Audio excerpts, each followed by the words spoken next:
me. This is unacceptable. Breathe, Mariana. Just focus on me. Everything is gonna be all right, dear. I was 8 months pregnant, digging through a restaurant's trash bin when a hand grabbed my wrist. My heart stopped. I looked up into the eyes of the city's most powerful billionaire, and he whispered something that made my blood run cold. "These aren't Beggar's hands." He was staring at my wedding ring, the one thing I couldn't bring myself to sell. I tried to run, but he'd already seen the truth.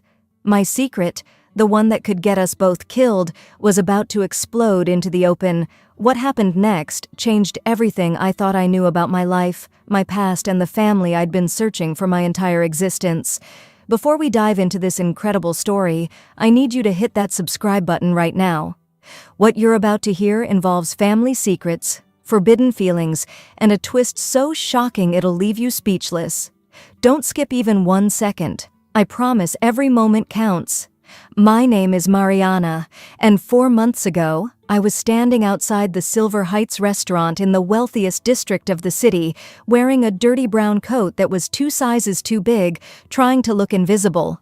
The cold November wind cut through my thin clothing, and I wrapped my arms around my swollen belly, trying to keep my baby warm.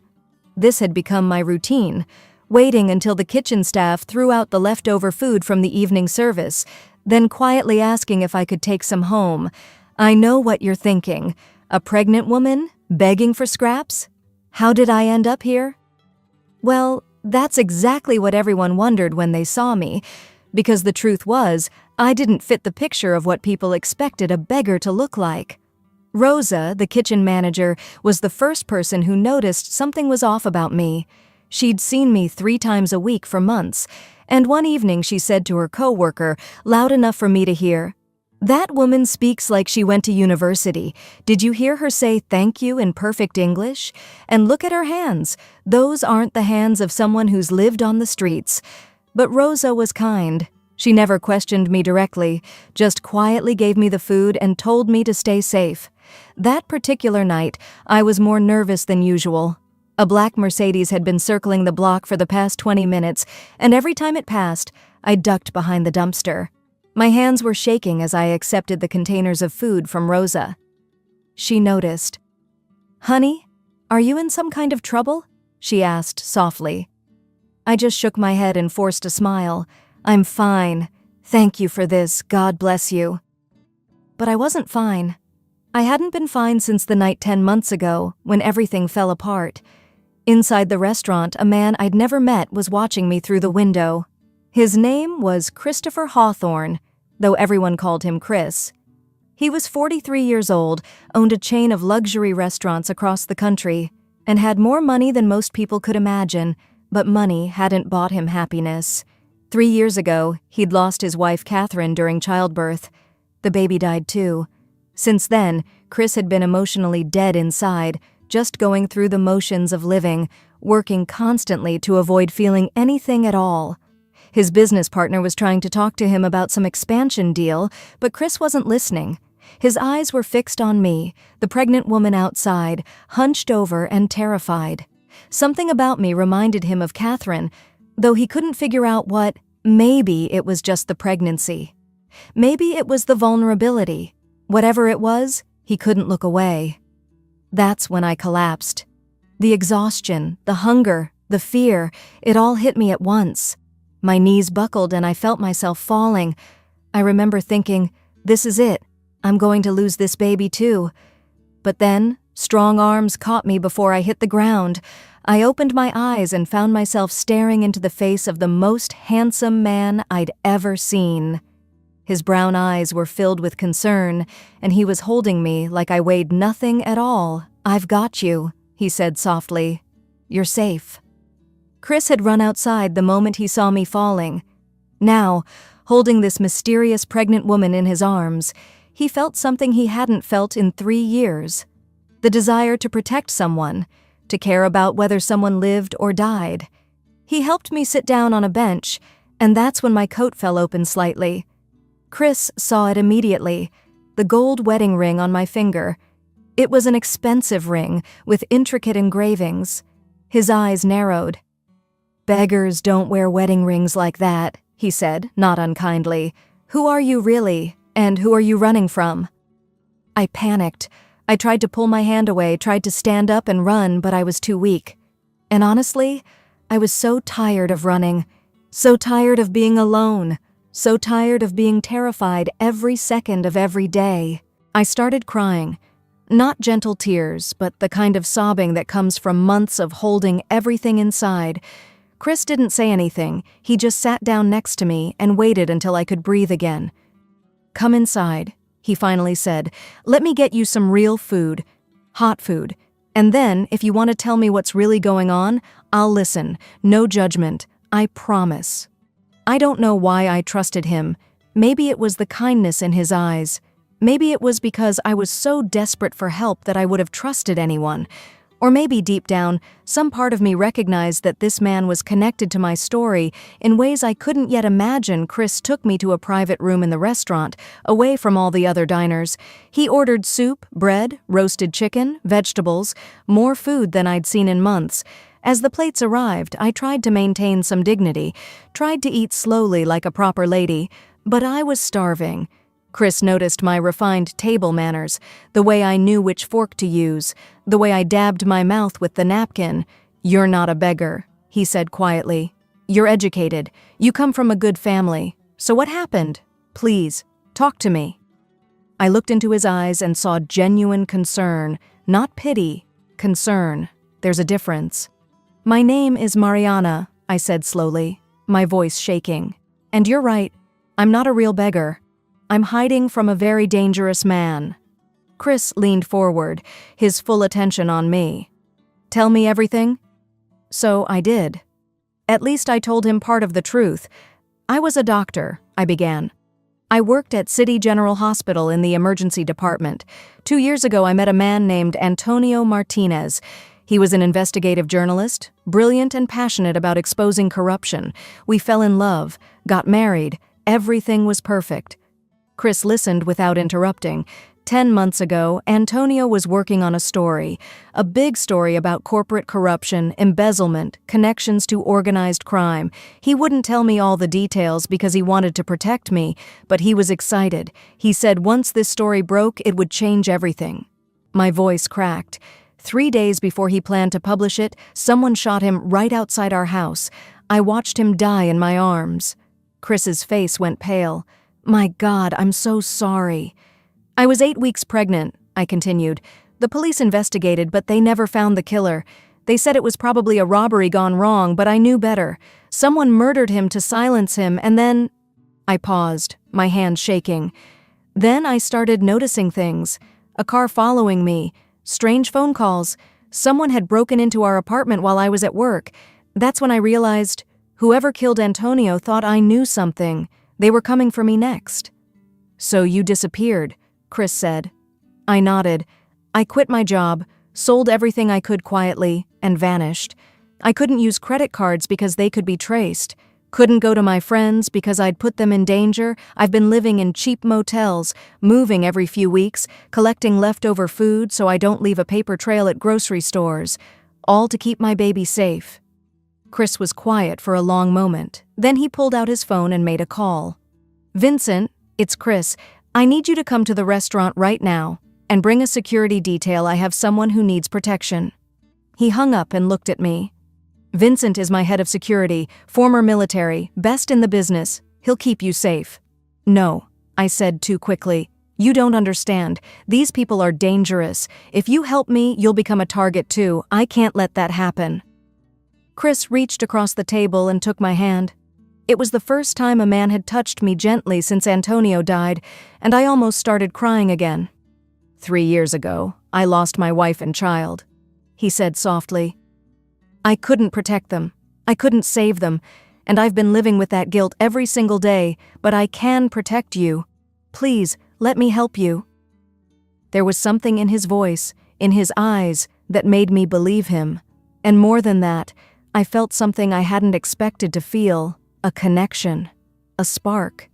It terrified me because I was still mourning Antonio, still wearing his ring. But I couldn't deny that something passed between us in that moment. "Okay," I whispered. "Okay." That night, Chris arranged for me to stay in a secure hotel, one of the properties his company owned. He paid for everything, stationed security outside my door, and made sure I had everything I needed. For the first time in months, I felt safe enough to actually sleep. But what I didn't know, what Chris didn't know, was that we were already being watched. Chris's younger brother Steven had been at the restaurant that night. Steven was 35, charming, and had always lived in his older brother's shadow. He resented Chris for inheriting most of their father's business, for being the successful one, for having had a perfect marriage while Steven's relationships always failed. Steven had seen Chris with me through the restaurant window, and something about it bothered him. Chris never paid attention to women. He'd been closed off since Catherine died, so who was this mysterious pregnant woman who had somehow caught his attention? Steven made a phone call that night. "We might have a problem," he said to someone on the other end. "Chris has found a woman. I don't know who she is yet, but she's important to him. That could complicate things." The person on the other end said something, and Steven smiled coldly. "Don't worry. I'll handle it. I always do." The next morning, Chris showed up at my hotel room with breakfast. Fresh croissants, fruit, orange juice, coffee. He knocked gently, and when I opened the door, he smiled at me in a way that made my heart skip. "Good morning," he said. "I thought you might be hungry." We sat together in my room, eating breakfast, and for the first time in months, I felt almost normal, almost human again. "Why are you being so kind to me?" I asked him. "You don't even know me." Chris was quiet for a moment, looking down at his coffee. "Honestly, I don't know. Something about you. I haven't felt anything in 3 years. Not happiness, not sadness, not hope. Just emptiness. But when I saw you last night, when I caught you before you fell, I felt something, like I was waking up from a long sleep." I understood exactly what he meant, because I felt it too. This connection between us that didn't make logical sense, but felt as real as the air we were breathing. We talked for hours that morning about loss, about pain, about survival. Chris told me about Catherine, about how she'd been his college sweetheart, about the joy of finding out they were having a baby, and the devastation of losing them both in a single terrible night. "The doctors said there were complications," he said, his voice heavy with old grief. "Hemorrhaging during delivery. They tried everything, but she was gone in minutes. The baby never took a breath." I reached out and took his hand, and we sat there in comfortable silence, two broken people who understood each other's pain. That's when his mother arrived. Patricia Hawthorne was 68 years old, elegant and sharp, the kind of woman who commanded respect the moment she entered a room. Chris had told her about me, about helping a woman in trouble, and Patricia had insisted on meeting me. But the moment Patricia walked into my hotel room and saw my face, she stopped dead in her tracks. The color drained from her cheeks and she grabbed the doorframe for support. "No," she whispered. "It can't be." Chris jumped up. "Mother? What's wrong?" Patricia was staring at me like she'd seen a ghost. Who are you? What's your full name?" "Mariana," I said, confused and frightened. "Mariana Santos Martinez." "Your maiden name," Patricia demanded. "What was your maiden name before you married?" "Santos. I was adopted. I don't know my birth name." Patricia's hand flew to her mouth. "Chris? Do you see it? Look at her. Really look at her." Chris turned to me, studying my face like he was seeing me for the first time. And then I saw it, the moment of recognition in his eyes, the shock, the disbelief. "She looks like Catherine," he breathed. "Exactly like Catherine." Patricia nodded, tears streaming down her face. "Not just similar. Identical, Chris. This woman could be Catherine's twin sister." The room started spinning. I grabbed the edge of the table to steady myself. "That's impossible. I don't have a sister. I was told I was abandoned as a baby, left at a hospital. The adoption agency said there were no siblings. But even as I said it, I knew deep in my bones, I knew. That feeling I'd carried my whole life, the feeling that part of me was missing, that I was incomplete. It suddenly made sense. Patricia sat down heavily in a chair. "Catherine was adopted," she said quietly. We got her when she was 6 months old. The agency told us she was from a poor family who couldn't care for her. We never knew anything about her birth parents or any siblings.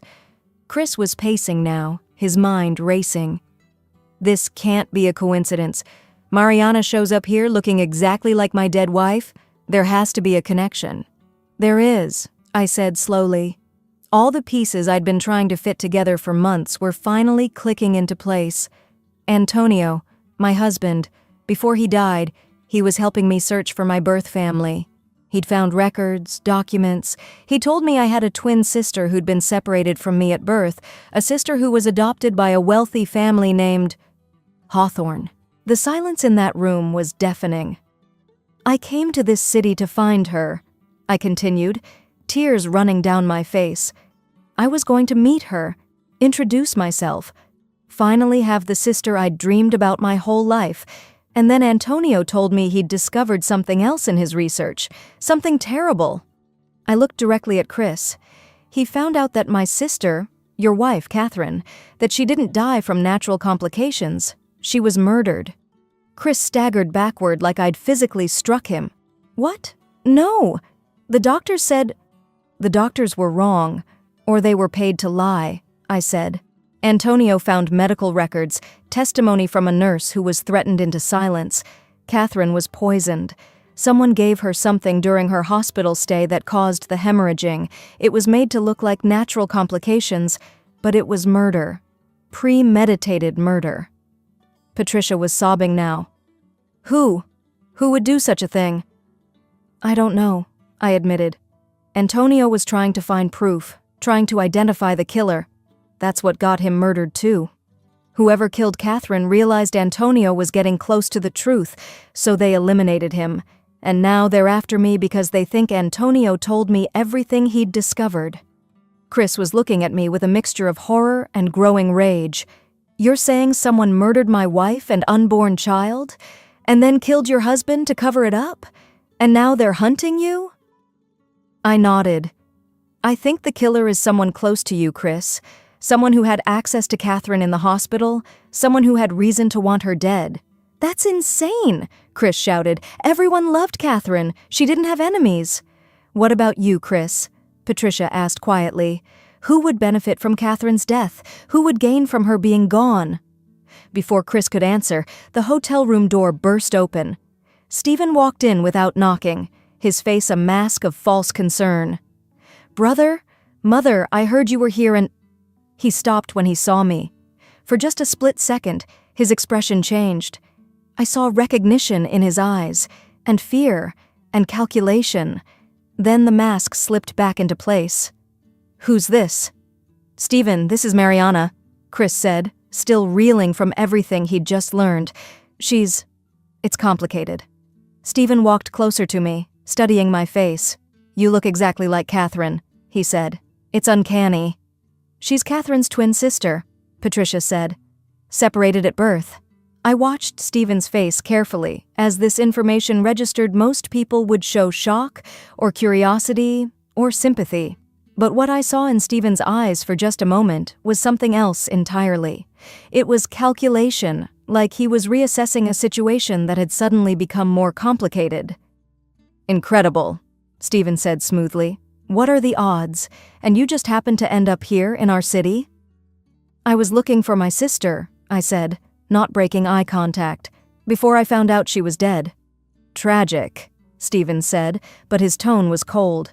Well, I'm sure Chris is taking good care of you. He's very good at playing the hero. There was an edge to his words, a bitterness. Chris caught it too. Stephen, is there something you needed? Just checking on my family, Stephen said with a fake smile. Wanted to make sure everything was all right, but I can see you're busy. I'll leave you to your reunion. He headed for the door, then paused. Oh, and Mariana? Welcome to the family. I'm sure we'll be seeing a lot more of each other. The way he said it sent chills down my spine. After Stephen left, Chris called Vincent, his security chief. I want you to run a background check on Stephen.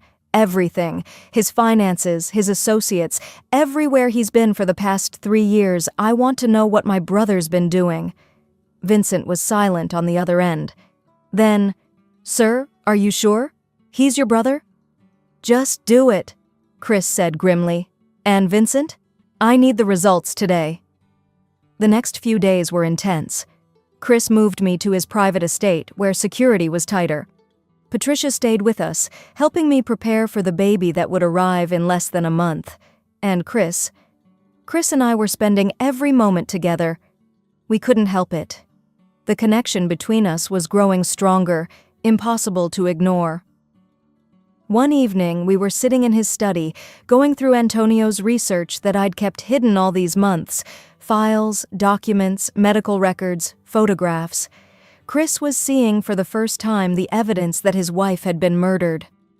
"This nurse," he said, pointing to a testimony, "Stephanie Crawford, she says someone bribed the attending physician, Dr. Harrison, to add medication to Catherine's IV. Medication that would cause bleeding." Antonio tried to interview Dr. Harrison, I said. The doctor refused to talk. Then, 2 weeks later, Dr. Harrison left the country, moved to Switzerland, retired early. Chris's jaw clenched. Someone paid him off. Paid him well enough to disappear forever. I nodded. And look at this. I showed him a bank transfer record. 3 days before Catherine died, someone transferred $500,000 to Dr. Harrison's offshore account. Antonio traced it back through 3 shell companies, but he hit a wall. He couldn't identify who made the transfer. "But he had suspects," Chris said, looking at me. "Yes," I admitted. He had one main suspect, someone who had motive, means, and opportunity. I took a deep breath. "Chris, Antonio believed it was someone in your family, someone who would benefit from Catherine's death." Before Chris could respond, Vincent burst into the study without knocking. His face was grim. "Sir, we have a major problem. You need to see this right now." Vincent handed Chris a tablet. On it were bank records, emails, photographs. Chris's face went from confused to shocked to absolutely furious as he scrolled through the information. "Stephen," he whispered. "It was Stephen." Vincent nodded. "Your brother has been embezzling from Hawthorne Enterprises for 5 years. Over $50 million, hidden through a complex network of fake contractors and shell companies. But 3 years ago, Mrs. Catherine discovered irregularities in the accounts. She confronted Stephen about it. Chris was shaking with rage, and he killed her to keep her quiet. "That's not all, sir," Vincent continued. "I tracked Stephen's movements over the past year. He hired a private investigator to track down Antonio Martinez after Antonio started asking questions about Catherine's death, and 6 months ago—" Vincent paused. "6 months ago, Stephen was in contact with the man who killed Antonio. I have phone records." I felt like I couldn't breathe. "He murdered my husband. He murdered Catherine. He's been trying to kill me." "Where is he?" Chris demanded. "Where's Stephen right now?" Vincent checked his phone. "According to his last known location, he's here, on the property. He entered through the east gate 10 minutes ago." Patricia, who had been listening from the doorway, gasped. "He's here? Chris, he could be dangerous." But Chris was already moving, rage and determination in every step. "Get Mariana and my mother to the safe room now and call the police." "Chris, wait!" I called out, but he was already gone. Vincent tried to escort Patricia and me to safety, but I couldn't do it. I couldn't hide while Chris confronted a murderer alone. So when Vincent wasn't looking, I slipped away and followed Chris. I found them in the main living room. Stephen was standing by the fireplace, and he was holding a gun. "I knew you'd figure it out eventually," Stephen was saying. "You were always the smart one, Chris. The golden boy, father's favorite, mother's pride and joy. Everything always came so easy to you." "You killed Catherine," Chris said, his voice deadly calm. "You killed my wife and my child because she discovered you were stealing from the family." "She was going to ruin me," Stephen shouted. "She was going to expose everything, send me to prison. I worked for that company too. I deserved that money." "So you poisoned her," Chris continued. "Paid off a doctor to murder her in the hospital where she should have been safe." "It was supposed to look natural," Stephen said, "and it did. Everyone believed it. You believed it. But then that damn journalist started digging around, asking questions, and I had to deal with him too." "Antonio Martinez," I said, stepping into the room. Both men turned to look at me. You had my husband killed." Stephen's eyes widened when he saw me. "Mariana, you should have stayed hidden. You should have just disappeared and never come back." "You've been trying to kill me for months," I said, walking slowly toward him even though he had a gun, following me, threatening me, trying to silence me like you silenced Antonio. "You're a loose end," Stephen said coldly. "Antonio told you everything before he died, didn't he? All his research, all his evidence. You're the only one who knows the truth." "Actually," Chris said, "we all know now. Vincent found everything. The embezzlement, the payments to Dr. Harrison, your connection to Antonio's killer. It's over, Stephen. The police are already on their way." Stephen's hand tightened on the gun. "Then I have nothing to lose." He pointed the gun at me, and everything seemed to happen in slow motion.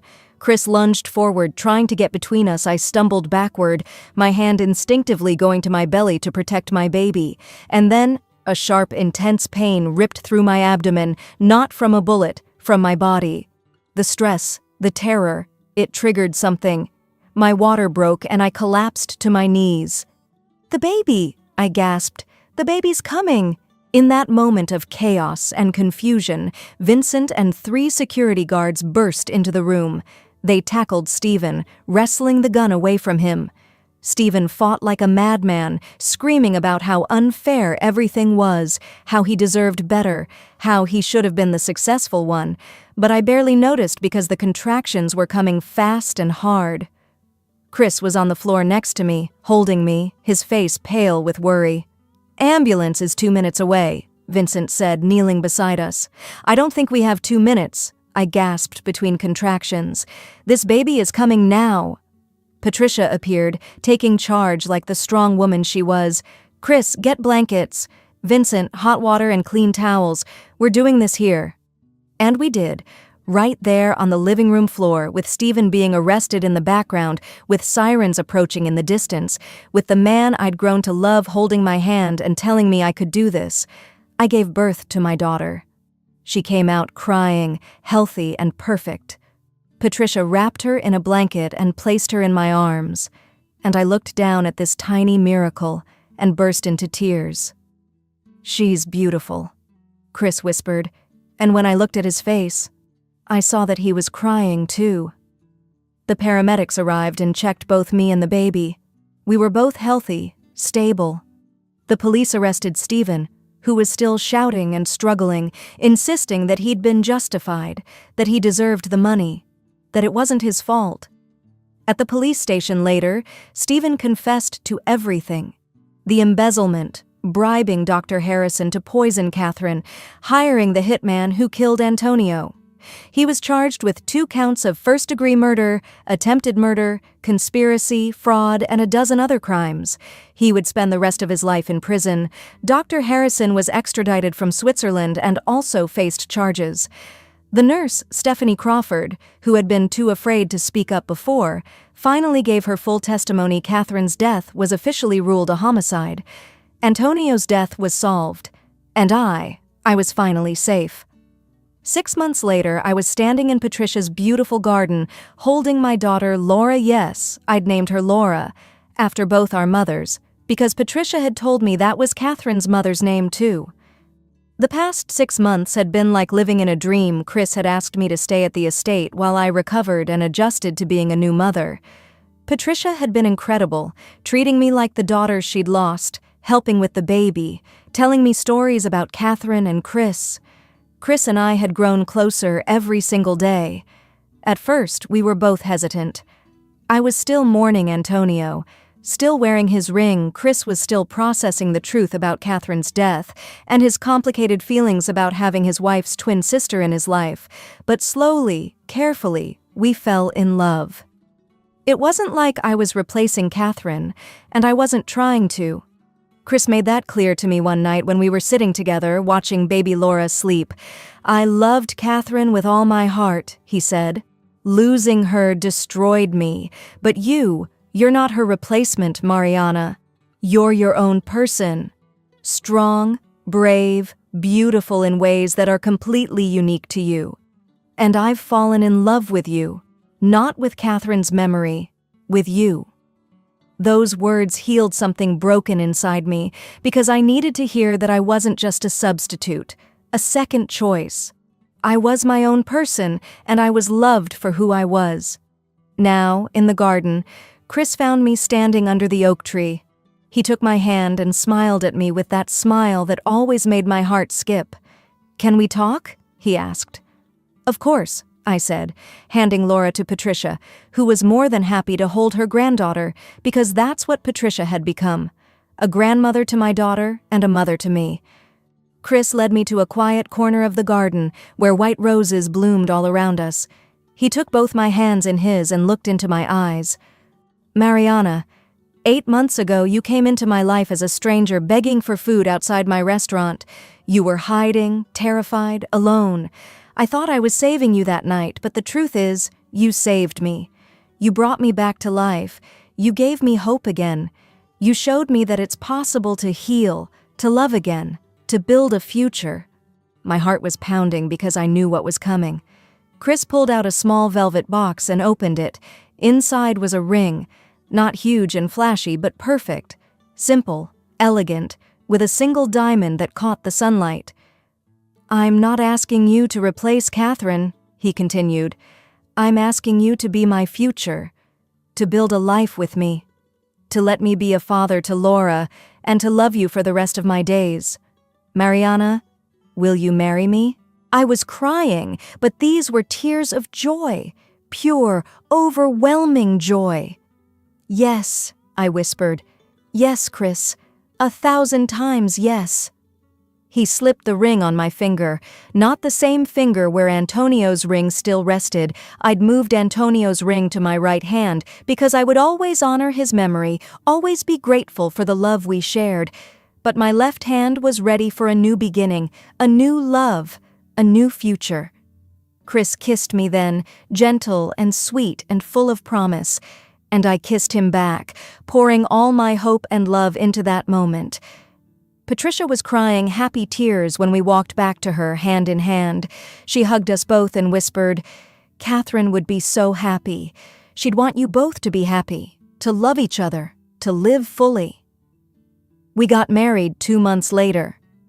It was a small ceremony, just close friends and family. Patricia walked me down the aisle, and baby Laura was technically the ring bearer, though Patricia actually carried her and the rings. When Chris and I said our vows, I meant every word. "I came to this city looking for my sister," I said. "I found so much more. I found family, I found home, and I found love. You saved me when I was at my lowest. You protected me when I was in danger. You loved me when I thought I'd never feel love again. I promise to spend the rest of my life showing you that you made the right choice." Chris's vows made everyone cry. "You were disguised as a beggar, but you were an angel sent to remind me that life is worth living." I thought my story ended when Catherine died, but it didn't. It was just the beginning of a new chapter. A chapter I want to write with you every single day for the rest of our lives. After the ceremony, we released white doves, a tradition, but also a symbol of Catherine watching over us, blessing our union, happy that the people she loved had found each other. That night, as we celebrated with our small group of loved ones, I thought about the journey that brought me here from that terrifying night when Antonio died, through months of hiding and fear, to that moment outside Chris's restaurant when I was at my absolute lowest point.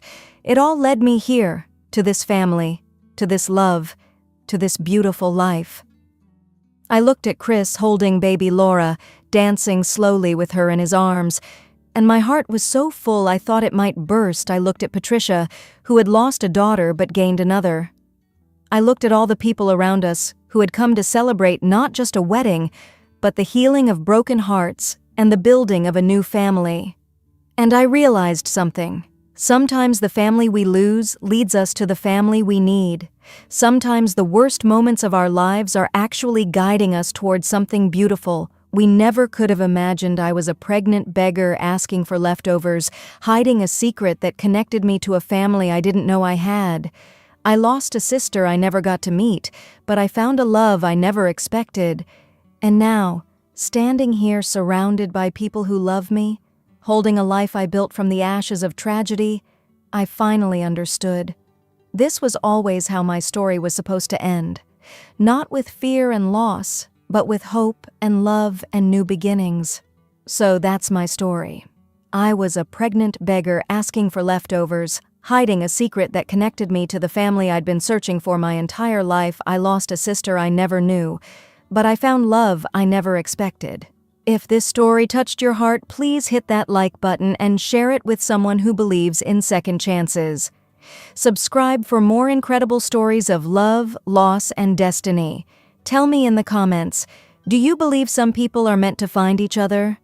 Do you believe that even in our darkest moments, we're being guided towards something beautiful? Thank you for listening to my story. And remember, sometimes the person asking for help is actually the answer to your prayers.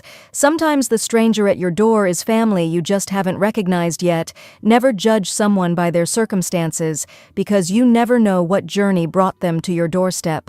God bless you all, and never lose hope. No matter how dark things seem, there's always light waiting on the other side.